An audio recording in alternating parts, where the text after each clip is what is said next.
Fala, gurizada. E aí, de boa? Bom, julho. Julho é um mês importantíssimo para nós conversarmos sobre refugiados. E antes de nós começarmos, me respondam. Saberia me dizer a definição de refugiados? Refugiados sempre tiveram seus direitos garantidos? Existe algum país obrigado a recebê-los? Monte sua mochila, pegue sua documentação e vamos para mais um Lelo Explica. Você quer saber? Ele explica. Você vai entender. Ele explica. Pode acreditar. O Lelo explica. Pois bem, cara, é um assunto tão delicado, né? Refugiados, que eu esqueci de me apresentar, então eu vou colocar isso aqui já na edição, beleza? Oi, eu sou o Lelo, sou professor de História, aqui é o canal Lelo Explica. Tem Lelo Explica no Instagram, no Spotify, cara, só nos procure e nos acha aí, nos encontra, nos curte, nos segue, tá? Compartilha o nosso canal. E é aquilo, cara, já vamos deixar o like agora, compartilha o vídeo com quem tu acha que vai gostar desse assunto e faz um comentário, cara, me diz, foi bom, não foi, gostei, não gostei, minha opinião é outra, tá? Conhecimento tem que ser compartilhado, tá bom? Beleza aí, gente, bom vídeo.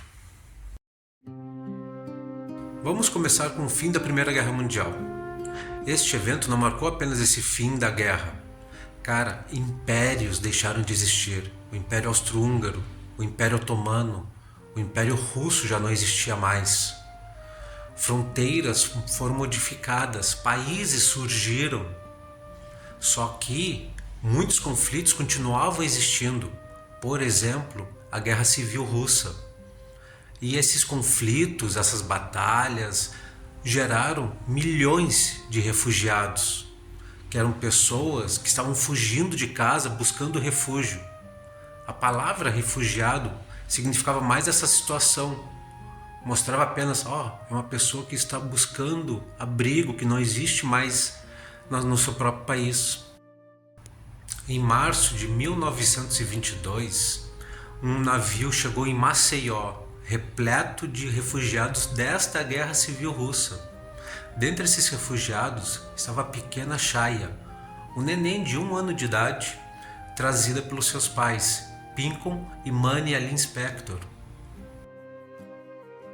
Eles eram uma família judia que estavam fugindo de sua terra natal, a Ucrânia, porque lá estava tendo uma perseguição antissemita. Estavam dizendo que judeus estavam se unindo a comunistas na Revolução Russa. A questão é, tanto eles como todos os outros refugiados que fugiam de suas terras natais, eles não tinham segurança nenhuma. Eles não tinham garantias de nada. Não existia uma delimitação jurídica internacional. Não existia um acordo internacional entre os países para dizer o que fazer com esses refugiados, quais direitos deles. Eles podiam, por exemplo, 2 famílias saíam do mesmo local, fugindo da mesma batalha, conflito, guerra, perseguição, e iam para 2 lugares diferentes. Eles poderiam ter tratamentos completamente diferentes. Um poderia ser aceito, o outro não. O outro teria direitos, o outro não. E para resolver essa situação que atingia milhões de pessoas, a recém-criada Liga das Nações apresentou o Passaporte Nansen, que era um documento criado pelo diplomata norueguês Nansen, que estipulava o seguinte: ela garantiria a identificação do refugiado e facilitaria o trânsito desse refugiado por outras terras que não fossem do seu país natal. Foi a primeira tentativa de uma regulamentação internacional sobre os refugiados. O problema, nem todos os países aceitaram. Muitos países colocaram até empecilhos para aceitar essas pessoas. E ela também não alcançava todas as pessoas. Inicialmente, ela só valia para pessoas que estavam fugindo da própria guerra civil russa que nós acabamos de falar. E aquilo, desgraça, pouca bobagem. O que não estava bom ficou ainda pior. Começou a Segunda Guerra Mundial. E aí sim, confusão. Cara, se a Primeira Guerra Mundial já foi grande, a Segunda Guerra Mundial foi gigantesca. Tudo é multiplicado. E principalmente a questão de refugiados. Cara, a Europa estava destruída, a Ásia foi atingida, o norte da África também. Era muita gente que estava fugindo, tanto do conflito como de tudo, né, de terra arrasada, e que estava sendo um refugiado. E em 45 a ONU foi criada, né, para tentar substituir a Liga das Nações, que falhou. Ela não conseguiu evitar a Segunda Guerra Mundial, mas enfim, não é um caso. Em 1951, a ONU, através do Alto Comissariado das Nações Unidas para Refugiados, celebrou a Convenção sobre o Estatuto dos Refugiados, onde delimitou o que era refugiados.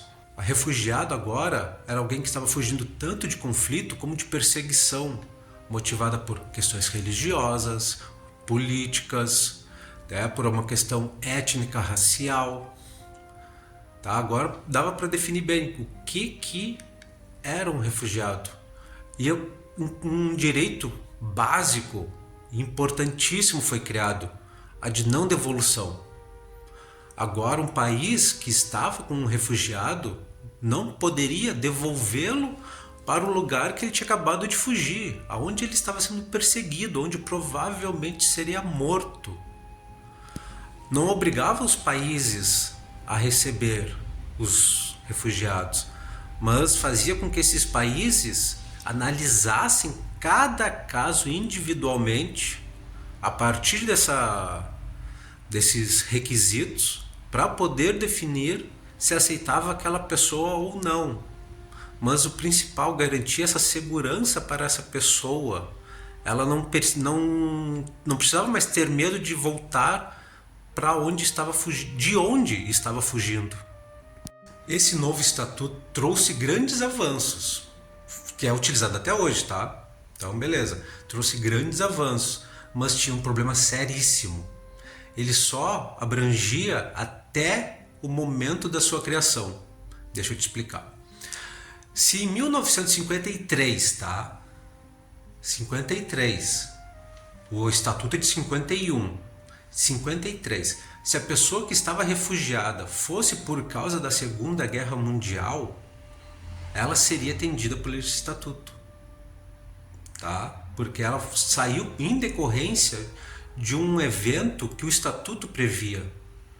Mas se tivesse ocorrido outra guerra, outra situação em 52 ou 53, esse estatuto já não abraçava mais essa pessoa. Ela estava largando a própria sorte.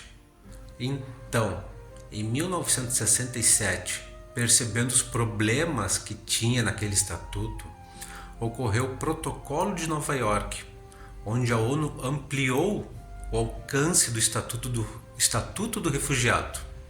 Agora qualquer pessoa do mundo poderia ser beneficiada a qualquer tempo. Porque assim, acabou a Segunda Guerra Mundial, mas logo depois teve a Guerra da Coreia, teve a Guerra do Vietnã, teve a invasão do Afeganistão, teve as guerras coloniais. Cara, precisavam disso, né? Tá, e o Brasil? Cara, duas situações. Primeiro, Constituição de 88. Ela já estabelece que a defesa dos direitos humanos vai ser um dos pilares da própria Constituição, tá? E que vai nortear as relações internacionais do Brasil. Segundo ponto, Lei 9.474 de 1997, ela vai incorporar tanto o Estatuto do Refugiado como o Protocolo de Nova York e vai além. Além daqueles requisitos que nós já conversamos sobre o que é ser refugiado, ela vai dizer que também é refugiado aquela pessoa que fugiu de seu país por grave violação dos direitos humanos. Ou seja, nós vamos dar um passo à frente, um passo além do que a ONU dizia. Então vamos recapitular um pouco algumas coisas para tentar responder, depois de toda essa explicação, responder as perguntas que eu fiz lá no início.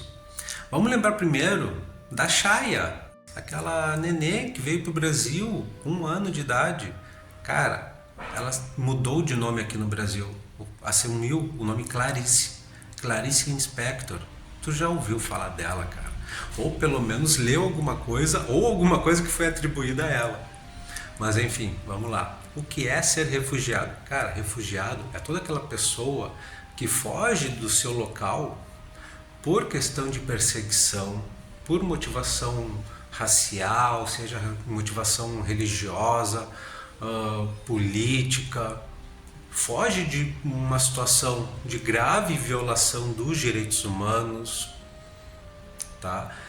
E é aceito em outro país. Não é só chegar no país, cara, isso aí é imigrante, tá? E às vezes imigrante legal. Um refugiado não é um imigrante ilegal. Ele fugiu e fugiu da morte, cara. Tá? E está sendo aceito por outro país para defendê-lo. Questão número 2. E os refugiados sempre tiveram seus direitos garantidos? Cara, eu tenho certeza que tu entendeu que não, né? Que nem sempre eles tiveram direitos. Que agora que estão abraçados, foram alcançados, foram protegidos por diversas leis para facilitar a sua inserção, né? O seu reinício da vida em outro local que não seja a sua terra natal. E última pergunta, mas não menos importante, e aí? Entendeu? Existe algum país que seja obrigado a receber esses refugiados? Sim, não? Tempo? Tá, deu, acabou, não vou ficar esperando. Cara, não. Nenhum país é obrigado a receber esses refugiados. Porém, o que a Convenção de o Protocolo de Nova York, o Estatuto do Refugiado diz? Ao refugiado que chegou no país, é obrigação desse país analisar a sua situação e proíbe esse país de devolver, de extraditar, de expulsar esse refugiado de volta para o país de origem, porque é condenar à morte, né, meu? Beleza, então, gurizada? Gente, muito obrigado pela companhia, tá? É aquilo, gostou? Meu, dá um like, cara, não custa nada. Compartilha a gente. Gostou? Meu, comenta alguma coisa aí. Não gostou? Me diz aí o que não gostou, o que a gente pode melhorar. Faltou alguma coisa? Manda crítica aí que a gente vai tentar melhorar, tentar preencher todos os espaços e até a próxima. Você quer saber? Explica, você vai entender. Explica, pode acreditar. O Lelo explica. Deixa o like.